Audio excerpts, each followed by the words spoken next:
Satu pertanyaan. Di tempat ini dia mengikuti apa enggak? Di tempat ini ngikutin dia. Bisa ditunjukkan di mana? Mungkin kameramen siap-siap ya. Mungkin di sekitar kamu. Ini berada di sosok ini. Ada di samping kamu. Tepat di samping sini. Samping kiri. Samping kiri. Oke. Dia jalan lagi ke sana, ke sini.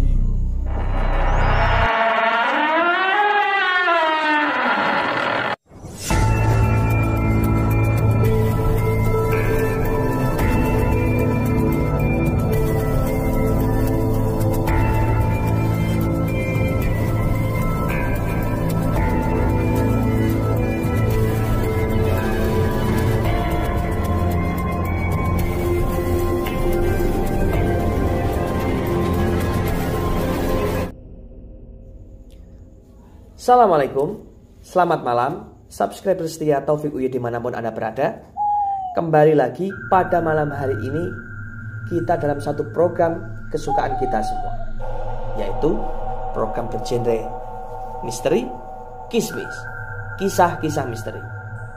Pada malam hari ini kita kedatangan seorang tamu yang amat luar biasa. Dia masih muda dan berwirausaha. Di samping saya ada Mas Thorik Abidin. Oke, Mas Thorik, gimana kabarnya? Alhamdulillah sehat, Mas. Oke. Mas Thorik ini mempunyai pengalaman mistis yang mungkin tadi saya sempat sedikit diceritai, lumayan mengerikan ya. Langsung saja kita dengarkan bagaimana pengalaman misteri yang dialami oleh Mas Thorik, sehingga sangat teringat dengan jelas, menjadi pengalaman yang tak terlupakan. Oke Mas Thorik, selamat jumpa di program kami. Sebelumnya saya mengucapkan terima kasih atas kedatangannya pada malam hari ini, sudah berkenan untuk berbagi cerita mistis, tentunya di tayangan Kismis. Mas Thorik, kalau boleh tahu ini perkenalan dulu ya teman-teman ya. Usahanya apa itu? Usahanya saya di bidang travel, Mas. Travel? Sama F&B. Oh, F&B. Iya. Mungkin diperjelas F&B itu apa gitu? F&B itu seperti warung kecil-kecilan itu buat tongkrongan anak-anak. Ya, jenis kafe gitulah ya. Ya, lebihnya gitu. Namanya apa? Namanya Juragan. Juragan Cafe ya. Ya, Juragan Cafe. Terus untuk yang satu apa? Biro jasa travel. Biro jasa khususnya buat tiketing itu ada Kalijaga Travel. Oh, Kalijaga. Oke, teman-teman yang hobi healing atau yang berencana mau keluar kota atau mungkin keluar provinsi ya, bisa dibantu sama Mas Thorik nanti untuk masalah tiket ya, untuk jalan-jalan atau kemana ya. Nanti saya kasih kontaknya di sini ya, di bawah ini. Kalijaga Travel ya. Ya, Kalijaga Travel. Oke, untuk yang muda-muda nanti kalau mau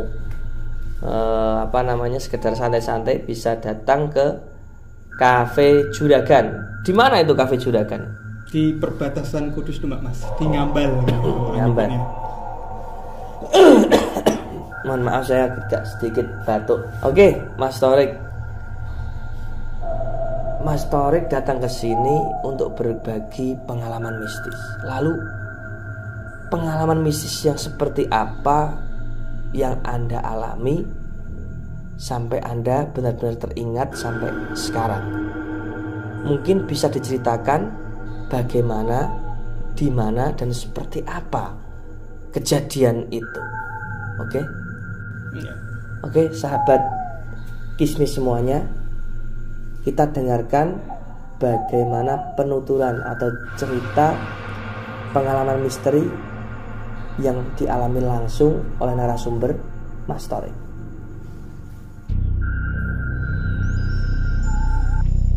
Itu ceritanya awal mula saya masih kecil, Mas. Kurang lebih usia masih 8 tahun, masih kelas SD kalau nggak salah kelas 2. Itu antara tahun 2001-2002. Kejadiannya itu di rumah. itu ada sosok, kalau orang sebut sekarang itu genderuwo. Sosoknya itu ada dua, yang satu mempunyai tanduk, yang satu enggak, dan itu mempunyai mata merah. Kalau dijabarkan itu kayak sosok 11-12 itu kayak gerandong gitu, kalau film Mak Lampir. Oke, Mas Torik, itu kejadiannya kira-kira kapan? Terjadinya itu kira-kira kapan itu? Tahun berapa atau mungkin gitu?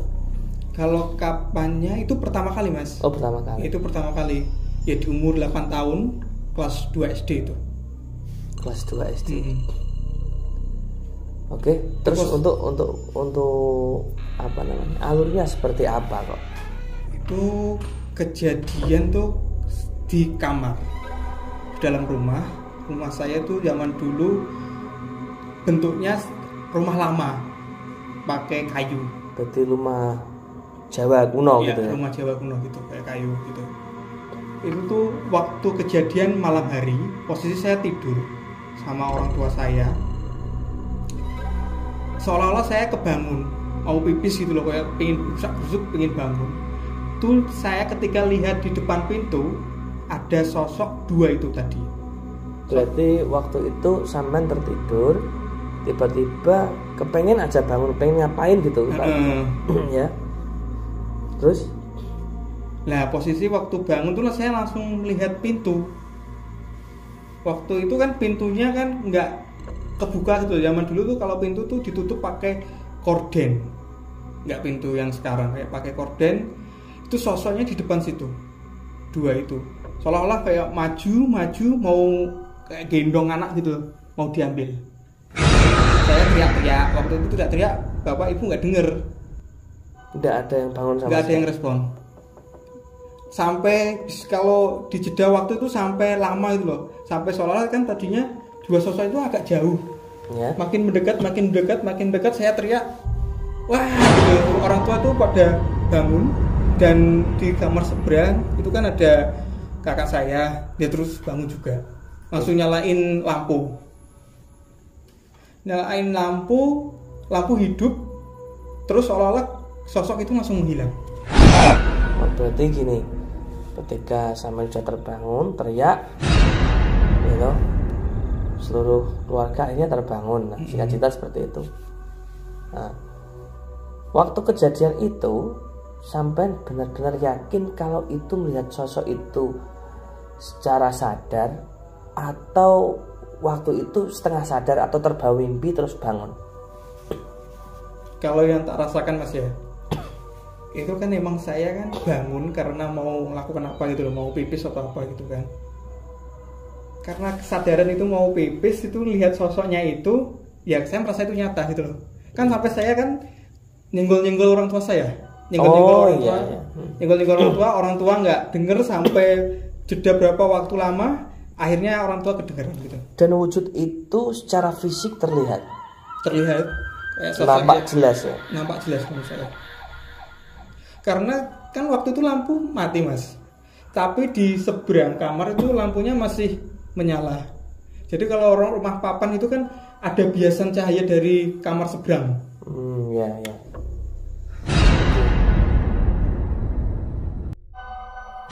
Oke, setelah mereka semua terbangun, apa yang dilakukan mereka atau apa yang sampean lakukan sendiri itu apa gitu? Kalau saya waktu kan jadi anak-anak ya taunya lihat gituan serem, takut, gak bisa tidur gitu. Kalau orang tua ya nyenangin, bangga, itu nggak ada gitu aja. Tapi semalaman itu langsung bisa tidur lagi? Nggak bisa tidur ya. Sampai subuh. Oke.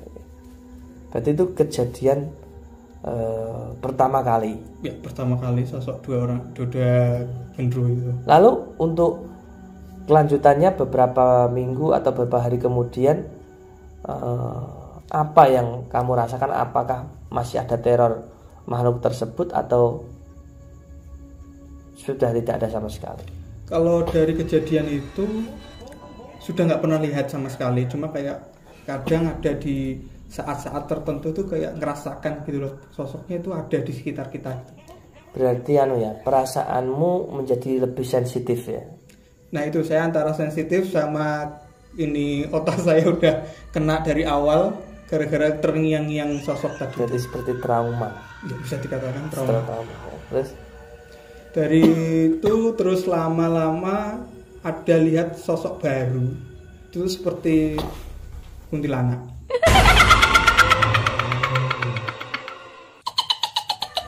Waktu zaman kecil juga itu. Tapi sambungannya tuh jaraknya ada sambungannya mas. Kurang lebih itu berapa tahun kemudian gitu. Tapi masih SD. Itu melihat ada sosok kuntilanak dulu kan di tempat saya itu ada kali-kali yang membatasi antara desa seberang, bukan desa seberang sih, pembatasan Kulon Kali dan Wetan Kali. Di tengah-tengah. Ada saluran irigasi. Ya, saluran irigasi. Nah, di seberangnya itu ada sosok itu lewat.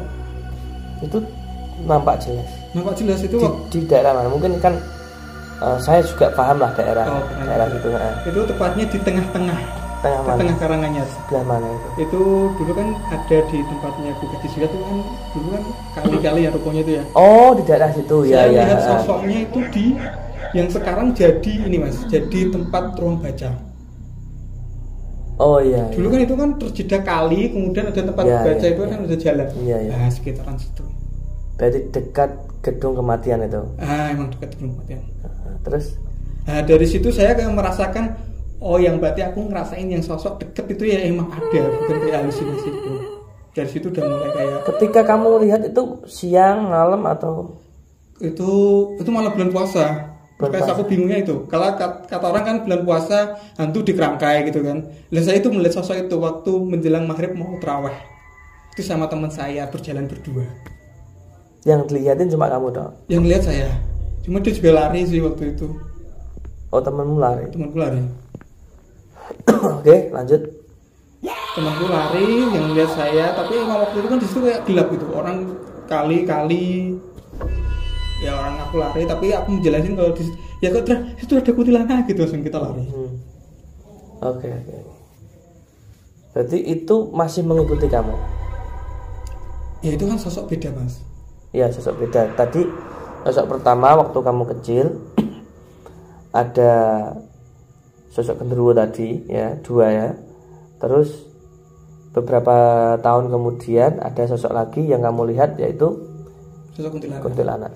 Oke. Yang ngikutin kalau sampai sekarang tuh yang kuntilanak bukan itu yang ngikutin, tapi ada genderuwo itu pernah ngikutin lagi. Berarti kamu posisinya sampai sekarang masih sering diikuti. Itu tuh ada jedanya gini. Di waktu anak-anak kayak bisa ngerasain, kemudian ada jeda sekolah SMP, SMK itu nggak bisa kayak gitu loh, tahu ngawang-ngawang. Tapi di SMK akhir kayak bisa ngerasain lagi gitu. Gini ya, kalau biasanya itu ada fase di mana seseorang itu memang benar-benar bisa merasakan bahkan melihat dimensi lain tuh. Salah satunya itu tadi seperti perasaan, nanti ada bisikan ya. Setelah itu bisa terlihat secara fisik. Gitu. Mungkin kamu mengalami beberapa fase seperti itu. Fasenya malah melihat dulu, baru merasakan. Berarti dulu melihat jelas, terus akhirnya kayak merasakan cuma nggak bisa terlihat.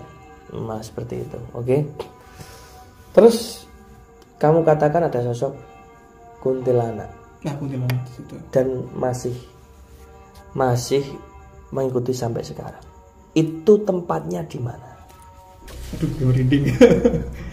Ada satu sosok kuntilanak itu ada di rumah saya. Cuma aku nggak tahu itu awalnya di mana. Tahu-tahu saya gede, dia udah di situ lama gitu loh. Berarti dia itu ngikuti kamu sejak kapan? Nah, itu saya nggak tahu. Lupa. Tapi dalam mengikutinya itu kamu melihat jelas dia mengikuti di belakangmu atau seperti apa? Ada momen-momen tertentu dia itu menampakkan diri gitu mas. Menampakkan diri kayak wanita cantik gitu. Tapi ada momen-momen cuma dia itu mengasih tahu aku di sini, cuma aku nggak ngerasain. Jadi kayak seolah-olah dia itu ada, cuma aku nggak bisa melihat. Apakah pernah dia menampakkan sebagai mempunyai kebaya berwarna putih?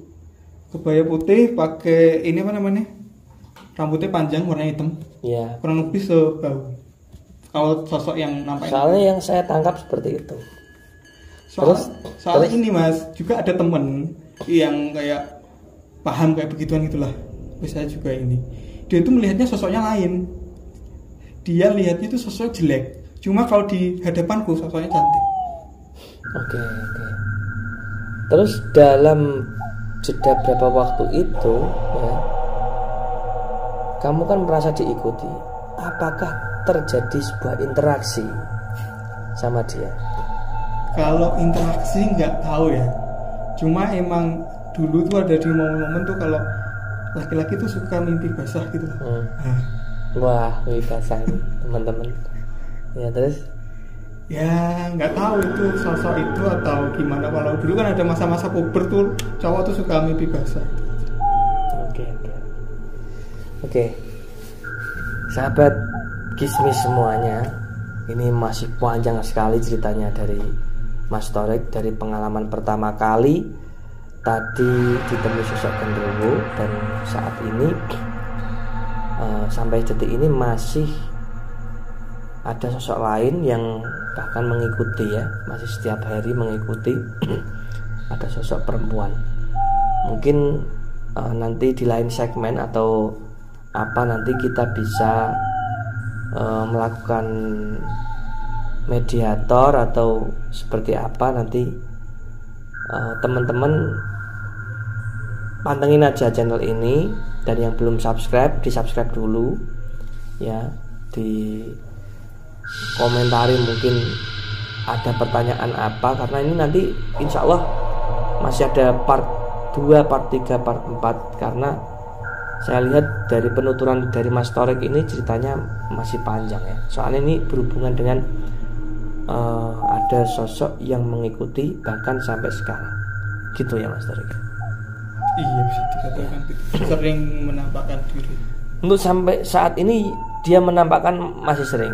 Ini berarti sudah mempunyai istri ya samanya? Alhamdulillah sudah. Ya.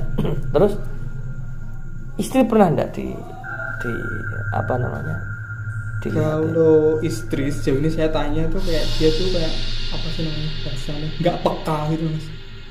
Cuma saya pernah melihat sosoknya itu berada di sebelah istri gitu loh, yang bikin saya shock gitu loh. Kita sebagai suami, lah istri saya tuh di sampingnya ada itu gitu. Tapi loh. Dengan wujud apa itu? Wujud perempuan. Posisi itu kurang lebih subuh. Biasanya kalau subuh saya kan kadang pikiran sebentar, itu di sebelah posisi itu istri saya. Tapi wajahnya cantik atau jelek? Waktu itu bukan wajah cantik, cuma ini wajahnya nggak di sampingin aku, cuma ngarah ke istri. Istri madep sini, cuma si kuntinya itu madep istri. Berarti sampai saat ini masih bisa berkomunikasi sama dia? Kalau komunikasi enggak, cuma kadang dia menyampaikan sesuatu. Seperti apa? Ya, bila dikatakan dalam hal-hal apa itu? Lebih kayak bilang kayak cewek ngerayu gitu, gimana sih? Oh gitu, menggoda gitu. Lebih menggoda. Kalau aku nggak di kamar, kalau aku kayak kadang nginep di tempatnya istri, kayak dia tuh ngeliatin gitu, kayak kangen malah. Tapi kamu ada rasa takut enggak? Dulu takut. Kalau sekarang lebih enjoy. Bukan lebih enjoy sih. Apa lebih menikmati? Lebih ini mas. Terus terang dulu takut. Kedua itu sekarang tuh ini udahlah dia nggak ngapa-ngapain aku gitu pikiran. Soalnya dulu sangat ekstrim sekali mas. Ekstrimnya seperti? Ekstrimnya gini. Ada teman saya nginep di tempat saya, dia kesurupan. Kesurupan sosok kuntilanak itu. Dia nginep di tempat saya. Dia emang gini, awal mula masuk ke rumah saya itu emang pertama kali masuk rumah saya. Waktu itu ke kamar saya mau sholat, ya udah. Kejadiannya besoknya dia pas datang disurupin. Alasannya dia nggak tahu cewek itu siapa gitu. Oke.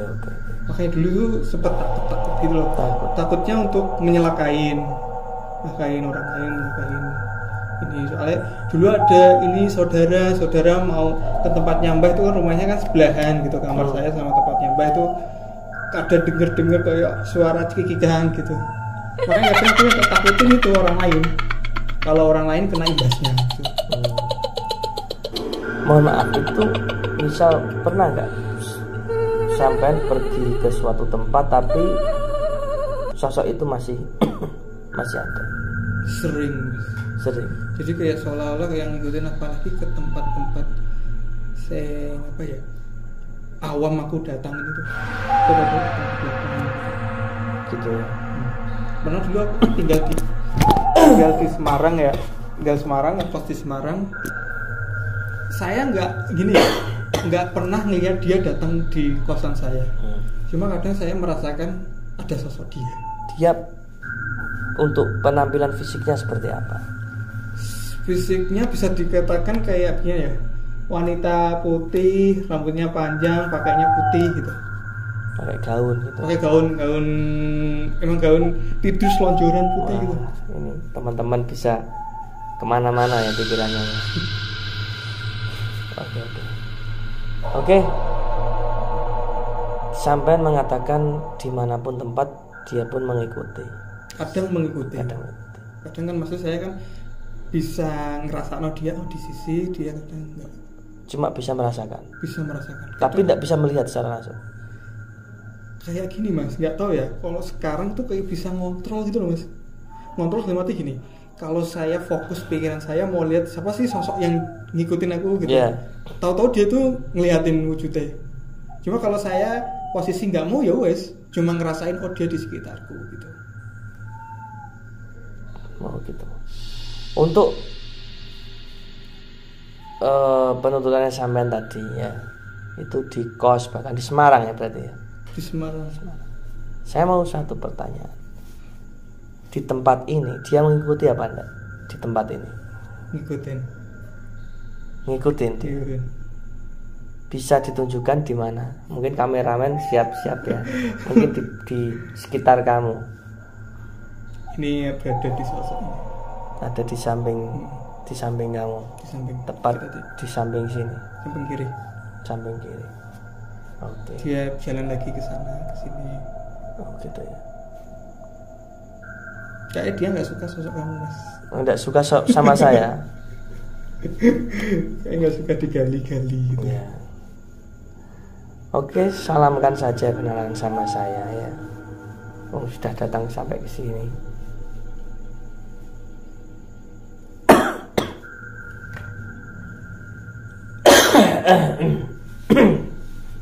Oke, Mas Torik, cerita kamu semakin kesini semakin pengen saya gali ya, lebih luas lagi tentunya. Dengan namanya tahu enggak dia?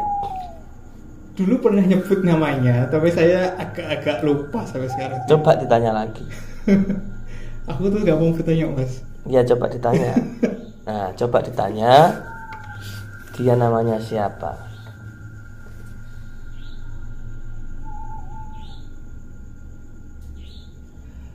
Oh, kalau panggilannya kayak Sumrini, panggilannya Rini gitu loh. Sumrini panggilnya Rini. Surini. Panggilannya Rini. Oh.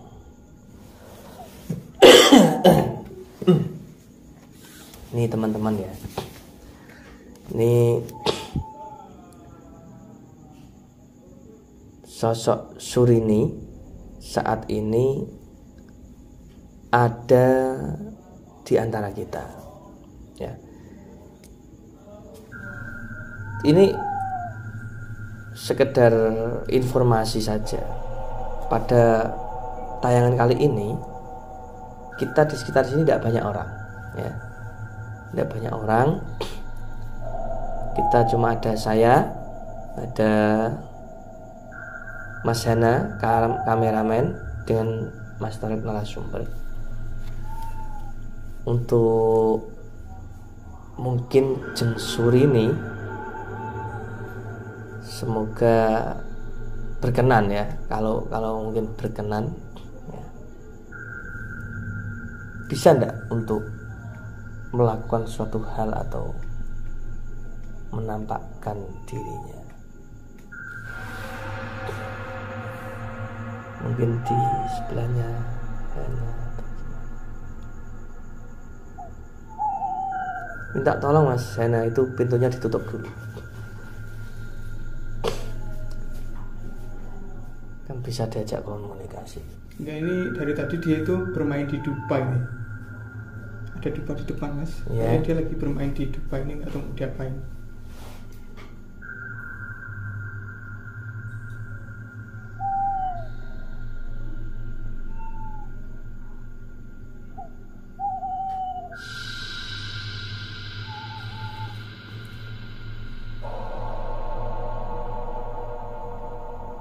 Oke, bisa di zoom Dubanya ya, fokuskan ke Duba.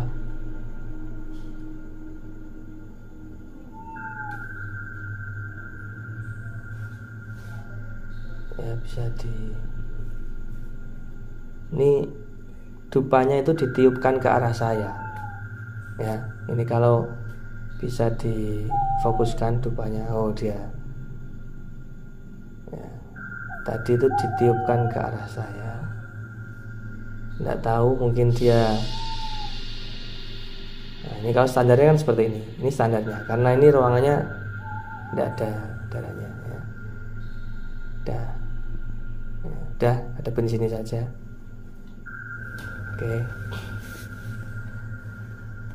Oke, nggak apa-apa lah Mbak Nyai Surini ya. Mbak Rini. Ya, selamat datang. Saya tidak mengganggu pasangan Anda ya. Saya nggak merasa jadi pasangan. Oh, enggak pasangan ya.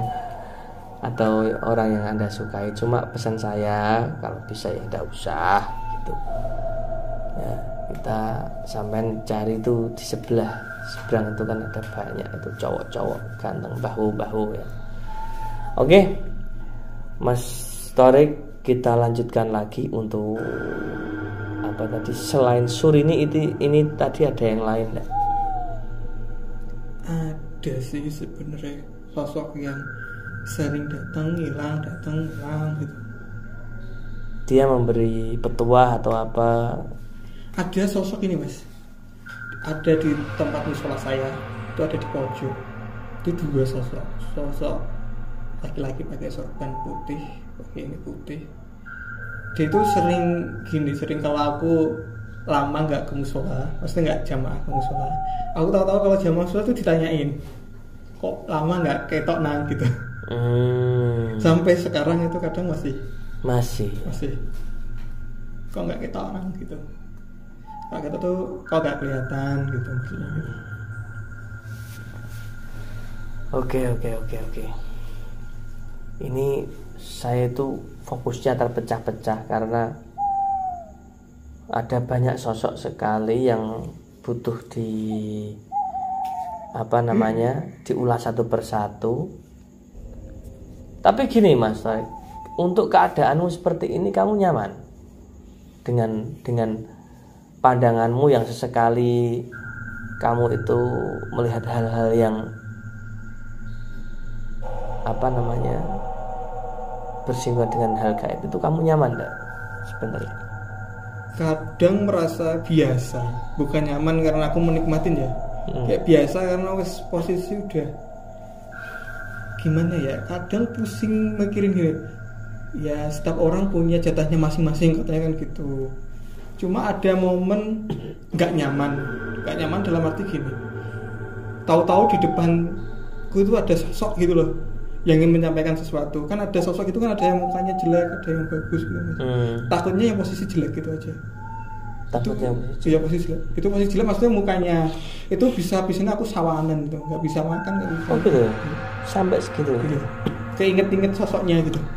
Terutama itu yang pakai baju putih, tiket colit-colit itu serem menurut saya. Jenis pocong. Kalau di sekitar sini insya Allah masih aman. Kalau yang itu menurut saya mukanya sangat serem sekali. Pernah dilihatin itu? Pernah di rumah. Di rumahmu sendiri? Iya, di rumah sendiri. di belakang. Ceritanya seperti apa? Ceritanya baru kemarin-kemarin mau banjir itu kan. Itu malah sosoknya kelihatan banget, mau keluar mau pipis itu langsung di muka. Itu tuh waktu pernah berkomunikasi, gak komunikasi sih, tak coba untuk mencari informasi di situ. Itu sebenarnya sosok dari luar ngikutin, cuma gak sadar atau gimana. Cuma ya kadang kan bahasa itu kan kayak mengalibi tuh mas. Makanya kadang saya nggak mau berkomunikasi sama hal begituan, yaitu takutnya mengalibi omongan gitu. Berusaha untuk nggak lihat, nggak mempercayai, cuma kadang ada di pikiran saya aja. Oke. Gini Mas Torik, mungkin orang-orang seperti sampean kan banyak ya. Walaupun tidak terlihat, terkadang memang dia memang di privat ya, atau mungkin memang dari pengaruh dari gaibnya sendiri, agar pandangan yang seperti ini itu ndak ke-publish ya. Jadi untuk mungkin kiat-kiat sampean ya, kiat-kiat sampean sama mungkin orang-orang yang mungkin mengalami hal seperti sampean itu apa gitu loh. Soalnya kan posisi sampean ini rawan, kalau saya bilang itu rawan, karena satu sudah melihat sosok yang dari dimensi lain, yang kedua tidak hanya melihat ya, merasakan, bahkan bisa komunikasi. Nah, itu apa kiat-kiat sampean sendiri ibaratnya untuk saat ini menjalani kehidupan seperti halayaknya manusia biasa lah. Soalnya kan sampean juga orang bisnis kan, seperti itu. Kiatnya ya berusaha hidup senormal mungkin. Kadang secara nggak langsung mengabaikan. Emang kalau bisa diabaikan, karena kadang sosok seperti itu tuh memberi kode-kode alam yang kadang kita tuh kalau takut menyalahartikan itu bisa bahaya, bisa memfitnah orang atau gimana.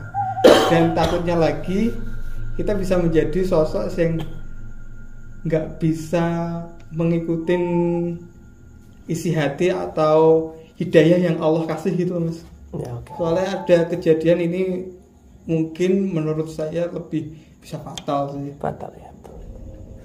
Oke, tentunya untuk sahabat semua yang mungkin mempunyai pengalaman yang sama atau mirip-mirip lah setidaknya dengan hal-hal yang gaib, yang dimana disukai jin atau apa, itu sebenarnya masih bisa tanggulangi lah, masih bisa diikhtiari semasa satu dari keyakinan niat sampean semua. Insya Allah kita masih punya hak atas pertolongan Allah. Yang penting kita itu selalu mendekatkan diri kepada Allah, jaga ibadah, jaga hubungan baik antara sesama, terus hati, pikiran diajak untuk berzikir lah, setidaknya seperti itu, untuk terisi agar sekiranya kita itu jauh daripada pengaruh-pengaruh gaib yang nanti bisa menyesatkan kita semua. Oke, untuk pada malam hari ini saya cukupkan dulu ya untuk kisah misteri yang diceritakan oleh Mas Torik. Ya, ini tentunya masih banyak lagi ya Mas Torik ya pengalamannya ya. Untuk hal-hal yang hal seperti itu nanti mungkin pada waktu atau segmen tertentu mungkin kita bisa lanjut lagi. Saya pengen ibaratnya mengulik tentang siapakah itu Surini atau gaib yang sedang atau sampai sekarang masih setia untuk mengikuti Mas Torik gitu ya. Ya semoga nanti Mbak Surini itu berkenan untuk kita expose.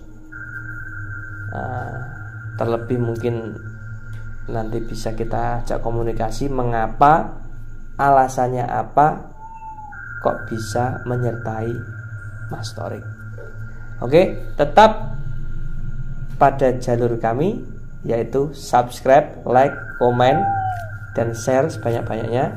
Tentunya masih banyak lagi video-video yang unik dan bagus. Dan insya Allah kita akan segera merilis film ya. Tidak merilis lah, kita akan berproses membuat film yang diilhami dari kisah-kisah nyata, tentunya di channel Taufik UY ya. Untuk malam hari ini saya ucapkan terima kasih banyak untuk Mas Thorik atas waktunya. Insya Allah nanti kita ketemu lagi dan kita masih mengulik atau mendalami untuk siapa Rindinya itu. Surini. Oke, terima kasih. Sampai jumpa lagi pada tayangan Kismis berikutnya. Tetap berdoa, tetap usaha ya. Bismillah, la haula wala quwwata illa billah. Oke, dari saya mohon maaf apabila ada kesalahan. Saya undur diri dulu. Assalamualaikum warahmatullahi wabarakatuh.